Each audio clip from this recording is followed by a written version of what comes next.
এই যে লাগাতার ভারতকে চাপে রাখার কৌশল করে চলেছে বাংলাদেশ, তাতে কি ফল হতে পারে? এইটা কি বাংলাদেশ না জেনে বা না বুঝেই এই ধরনের মন্তব্যগুলো করে যাচ্ছে? কেন বলছি এ কথা আস্তে আস্তে আসবো, কিন্তু শুরুতেই আমি একটু আপনাদের দেখানোর চেষ্টা করি বা রাদার একটু মনে করানোর চেষ্টা করি যে এই যে বলছিলাম যে ধর্মগুরু কখনো কখনো ধরুন কোনো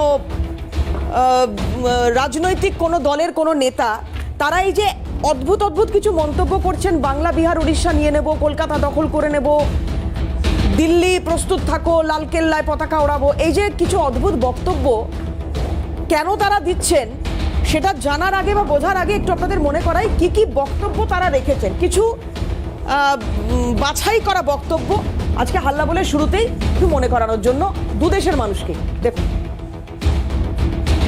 শরীফ, আমি বলে দিচ্ছি ভারতকে যে ট্রেনিং আমরা নিয়েছি, যে যুদ্ধ আমরা করেছি, আমরা শুধু 2 লক্ষ সৈনিক না, আমাদের সাথে 18 কোটি জনগণ আছে। আমাদের ট্রেনিং, আমাদের দক্ষতা ভারতের চেয়ে অনেক বেশি।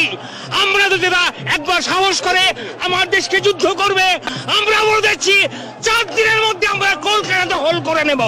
আমরা আমার 5000 সদস্য, এই 5000 সদস্যের মধ্যে অর্ধেকই নবীন, 2500 আমরা যুদ্ধের মাঝে যেতে পারি। আর এর সাথে যদি 30 লাখ ছাত্র জনতা যোগ হয়, তাহলে ভারত তো দূরের কথা, আমেরিকা আমাদের সাথে টিকবে না ইনশাআল্লাহ। তবে একদিন বিস্ফোরণ ঘটবে আমাদের ওই দিন কিন্তু দাদারা, তোমাদের বাংলা বিহার উড়িষ্যা কিন্তু যাবে,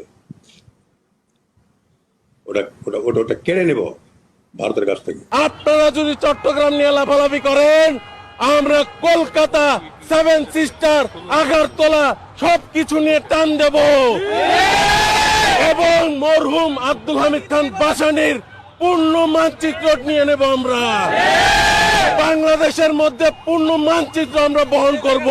আল্লাহর কসম খেয়ে বলছি, ভারতকে খন্ড খন্ড করে ছেড়ে দেব।